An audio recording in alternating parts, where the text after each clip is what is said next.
gimana sih cara manjangin durasi lovebird, terus gimana sih burung yang habis diternak apakah bisa kembali jalan di kandang.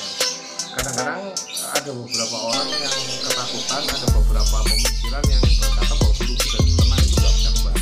Di Emali sendiri itu lebih cenderung suka sama bahan itu yang texture banget atau yang biasa-biasa saja?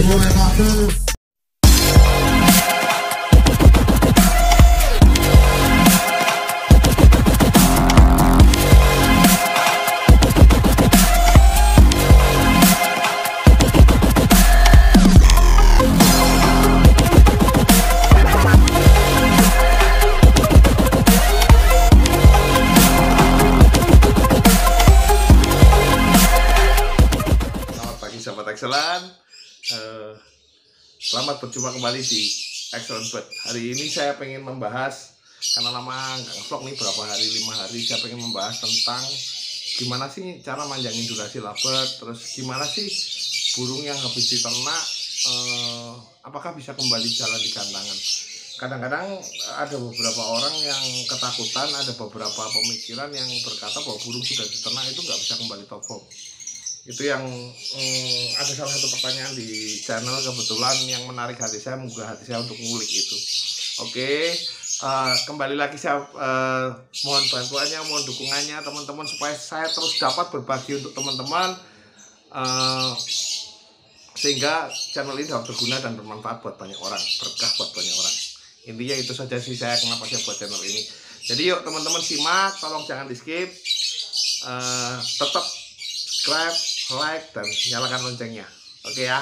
Komentar bagi teman-teman yang pengen mengajukan pertanyaan-pertanyaan nih, boleh nanti langsung di komen. Nanti akan saya coba bahas. Yang saya mampu bahas saya akan bahas satu persatu.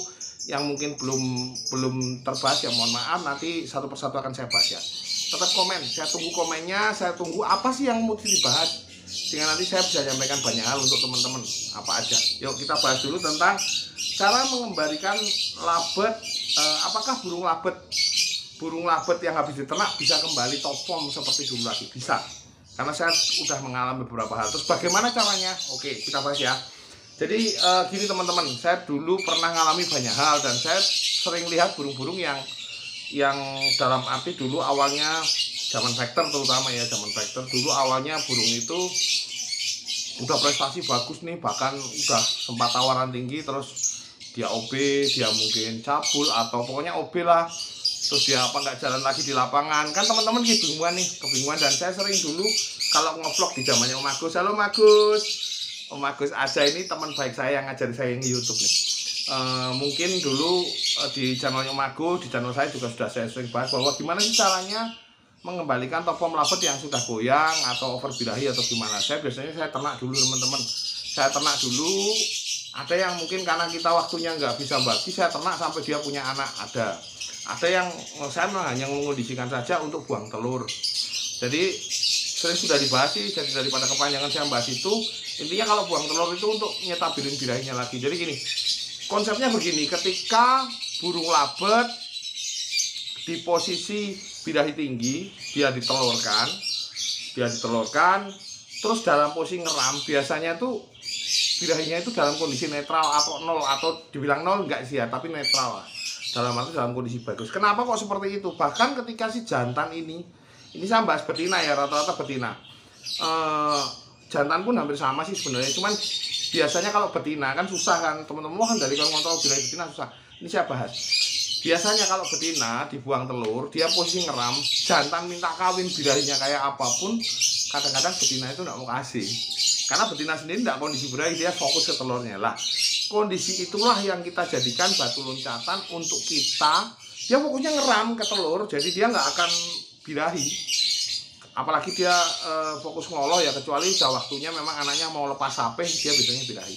Makanya nyabut telur itu paling bagus ketika setelah ngeram sekian hari. Jadi fokusnya betina udah fokus ngeram, dia jarang keluar, dia keluar hanya untuk makan, terus masuk lagi, dia makan, minum, masuk lagi. Itulah saat yang tepat ketika betina itu dicabut, terus mulai dikondisikan ulang. Lah teman-teman, saya punya betina yang dulu pernah prestasi, terus aku bosen deh, aku jenuh, aku pengen main factor, aku pengen main betina semi untulan, bahkan mungkin sampai konslet. Kalau memang dia punya bakat, it's okay, nggak ada masalah. Memang kalau konslet prosesnya lebih lama, tapi kalau misalnya contoh aja yang gampang lah factor atau semi ya, yang simpel gini, cabut pada saat dia ngeram setelah 7 hari atau 5 hari. Setelah dia 7 atau 5 hari dia dicabut, biasanya burung itu dalam kondisi birahi yang bagus lah. Itulah saatnya Anda mulai memproses burung itulah. Ketika burung ini diternak, banyak kendala-kendala atau banyak hal-hal yang membuat burung itu jadi agak susah dikondisikan. Cukup lama, memang agak lama sih teman-teman. Biasanya kalau yang cepat 1 bulan, kalau yang lama bisa 2-3 bulan. Tapi ada juga yang cepat nggak sampai 1 bulan ada. Tapi tergantung dari kondisi si burung itu sendiri. Biasanya burung habis diternak itu karena di dalam tuh ngerem, dia banyak ngerem telur, dia mulai hanya makan, masuk ngerem, dia mengeluarkan tenaga. Tapi burung jarang gerak, otomatis dari tenaga, dari gemuk ya, badannya juga gemuk, dari nafas juga dia kurang, otomatis dia untuk rekondisi itu butuh proses. Nah, bisa nggak caranya mengkondisikan gimana Om, pertanyaan gitu. Terus akhirnya saya ingat rewind lagi ke masa-masa itu. Saya dulu tak ceritain ya, dulu saya punya burung banyak. Salah satunya yang mungkin sempat prestasi di kelas factor waktu itu Roro Jonggrang. Mungkin di vlog yang sebelumnya, bahkan vlog saya dengan Om Panji 2013 nih, saya cerita 2013-2014 saya udah mulai main factor. Roro Jonggrang itu burung yang diternak, saya buat main. Setelah itu kalau bosen, jenuh, atau mungkin dia goyang, saya masukin lagi diternak, kadang cabut lagi seperti itu. Nah, salah satunya juga Golden Lady dulu gacor andalan saya. Dan waktu itu sempat penawarannya sampai 50 juta di zaman masih era belum ada konslet. Dan harga 50 juta untuk seekor labet zaman itu cukup fantastis. Karena burung itu sempat, ya belum sampai terlalu jauh sih, tapi sempat di skala nasional beberapa tempat. Nah, mungkin teman-teman Jogja nih yang udah kenal saya dulu waktu eranya factor 2013 udah ngerti ya Golden Lady. Dan Golden Lady itu memang saya beli posisi prestasi, tapi sempat ngadat. Terus gimana caranya mengatasi? Ya saya ternak itu. Saya ternak, saya buang telur, saya kembalikan lagi ke posisi semula, dan akhirnya dia bisa jalan stabil dan sampai akhirnya meninggal. Ceritanya seperti itu. Nah, caranya gimana Om? Oke, kalau yang misalnya diternaknya belum terlalu lama, mungkin bisa langsung direkondisi, dicabut, dimandiin, dijemur, kita rawat rutin aja lah tanpa foliar segala macem, itu bisa. Kita mandiin, kita jemur, kita rawat normal, kita nggak usah keburu-buru, ngecek birahinya nggak usah keburu-buru. Biasanya dalam waktu seminggu aja dia sudah top form lagi. Tapi kalau yang sudah lama diternak Om, nah ini kendalanya. Gimana Om, kayak apa Roro Jonggrang tadi. Bahkan babonnya Haji Mansur. Halo Haji Mansur kalau nonton ya, babon nih. Babonnya Haji Mansur itu kan dibeli saya. Nah, babon ini tempat Haji Mansur itu sudah sempat punya anak beberapa kali. Boleh cek ke pemiliknya Haji Mansur Mustafa yang di Muntilan. Jagonya Pondok Cabe Muntilan, itu eksportir cabe nomor 1 di Muntilan. Nah, dia punya labet namanya babon, mungkin di YouTube teman-teman bisa cari. Babon itu sudah produksi beberapa kali, jadi kita hilangkan fakta bahwa katanya burung diternak itu nggak bisa jalan lagi. Enggak, bahkan babonnya malah konslet. Dan bahkan kejadian burung-burung konslet kebanyakan kan habis diternak kadang rata-rata kan seperti itu. Makanya teman-teman nggak usah khawatir yang saat ini punya burung-burung nih,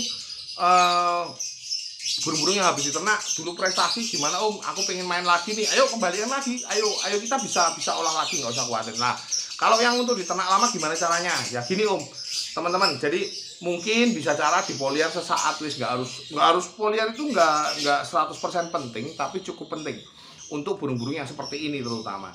Ya bisa difoliar dulu, atau setelah difoliar kira-kira berapa hari, fisik, nafas segala macam dia kembali, tapi tetap dikasih makan ya teman-teman. Biasanya kan agak gemuk ya, cuman untuk badannya biar fit lagi aja. Setelah difoliar dia sudah nyaman, udah mulai enak, bisa dicabut lagi, rawat, mandi jemur rutin.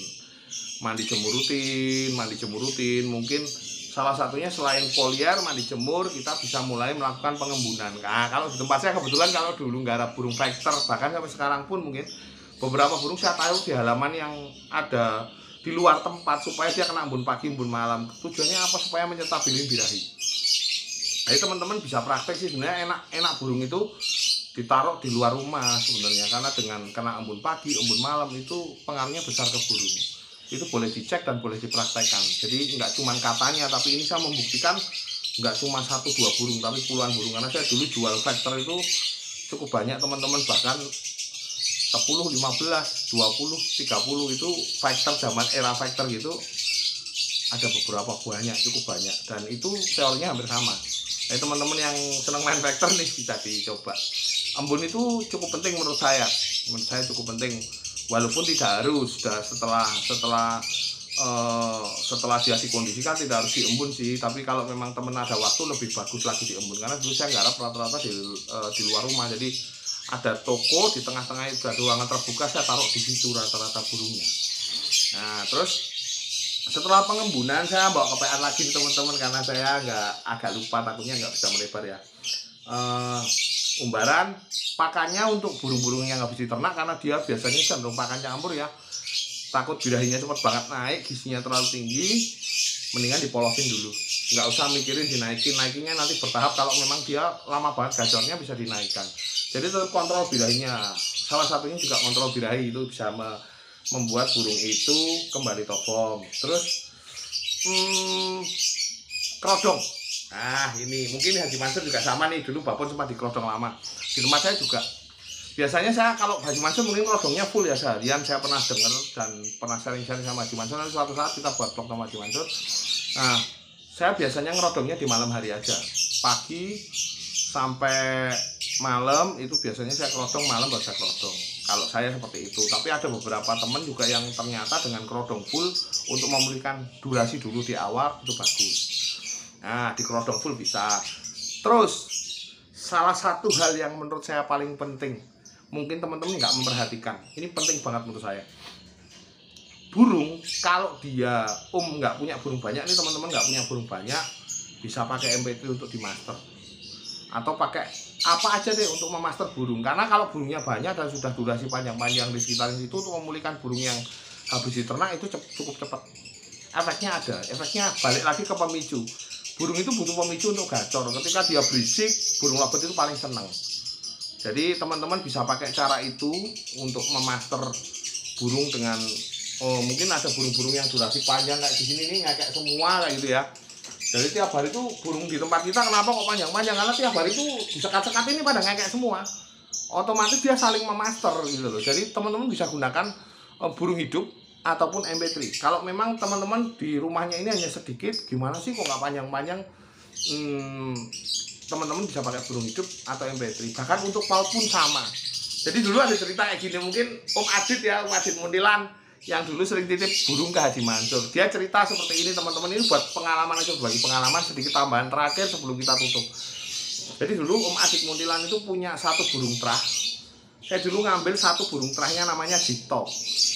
Jito itu di paut luar biasa, dia durasi usia paut sampai 1 menit.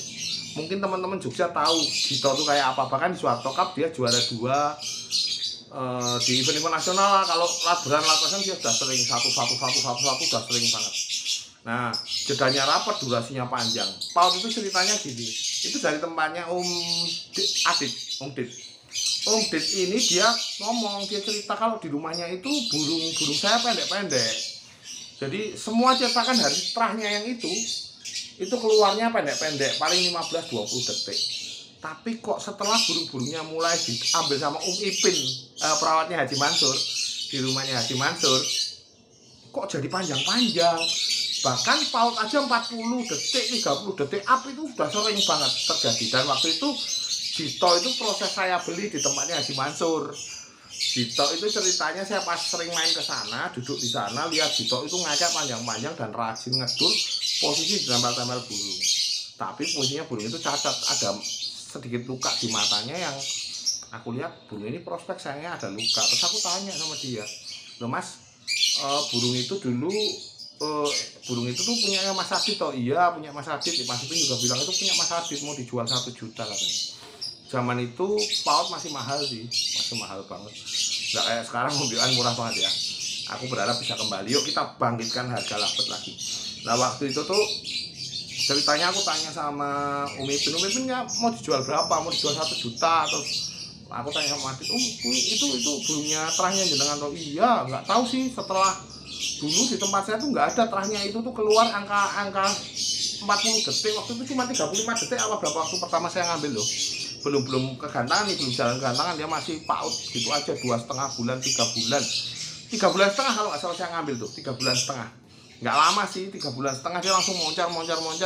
3 bulan setengah. Ada tanggal lahirnya waktu itu Om Adit ngomong sekitar 3 bulan setengah sih, aku masih ingat. Terus kebetulan waktu aku ambil itu durasi sekitar 30-35 lah, 35. Terus tapi ngedur, burungnya emang udut rajin gitu loh. Terus dia cerita bahwa dulu di tempat saya itu paut-paut jarang banget yang keluar durasi sampai segitu. Rata-rata paling mentok deh, udah 3 bulan aja cuma 15. Itu udah bagus sampai 20, dia cerita seperti itu. Tapi setelah eranya aku ngambil artinya beberapa era terahnya Jito ini aku ambil beberapa, ada 3 ekor dan semua durasinya alhamdulillah 1 menit up semua. Maksudnya setelah proses berjalan ya, proses berjalan nggak langsung 1 menit up dalam usia paut, enggak, cuman pada saat usia beranjak dia masih main paut pun dia durasinya 1 menit. Mungkin teman-teman yang dulu waktu sering masih main paut tahu Jito kayak apa durasinya. Nah, jadi pemasteran itu sangat penting. Jadi teman-teman coba nanti bisa diagendakan untuk memasterkan burung bagi teman-teman yang durasinya nggak panjang. Di tempat Om Adit banyak burung-burung, cuma di tempatnya Haji Mansur waktu itu tuh sekali Om Ipin pelihara, tanya Om Ipin deh. Om Ipin tuh yang perawatnya Haji Mansur yang kadang semirannya merah, nanti boleh dicek nih, boleh dicek, tanya-tanya, mungkin ada yang kenal yang dari Muntilan, Haji Mansur Muntilan. Nah, Om Ipin itu ngerawat burung itu satu kali bisa 50 ekor dan di situ banyak babon, blue sapphire, remik, gacor-gacor andalan yang durasinya mewah-mewah semua. Babon itu durasi bisa sampai 3 menit waktu itu aku dengar sendiri dan dengan posisi gacor. Nah, dari tiap hari dengar burung-burung durasi pada gacor saling bersautan, ada 50 burung berbarengan gantian bunyi. Nggak nyadar kalau paut-paut di situ tuh panjang-panjang semua. Jadi teman-teman bisa menggunakan dengan cara mungkin menaruh burung-burung durasi di sekitarnya untuk masterin paut atau masterin dewasa-dewasa yang habis diternak. Itu bisa caranya, atau dengan MP3. Ya itu monggo dipilih-pilih teman-teman mau pakai yang mana. Tapi yang jelas pemasteran itu sangat penting untuk memulihkan durasi burung. Jadi teman-teman bisa gunakan dengan cara itu. Itu aja sih teman-teman. Jadi nggak usah khawatir burungnya udah ternak bisa pulih, nggak bisa. Rawat rutin aja mesti pulih kok. Nggak ada sesuatu yang susah. Dan aku ngalami beberapa, nggak cuma sekali, bahkan mungkin puluhan kali aku bilang burungnya nggak bisa ternak. Kadang aku bosen ganti player, masukin ternak, ditetesin anaknya. Dulu aku jualan ternak juara zaman itu 1 ekor bisa sampai 3 juta. Tapi sekarang ini cuma tak ternak, cuman karena terah ini harganya agak menurun, ya sementara jalan santai aja. Gitu dulu teman-teman, mungkin ini bisa buat masukan, bermanfaat buat teman-teman. Moga-moga channel saya ini bisa bermanfaat buat banyak orang. Benar-benar saya dari dalam hati yang paling dalam pengen membagikan apa yang pernah saya alami, karena berbagi itu indah. Segitu dulu, salam minor, masuk akal.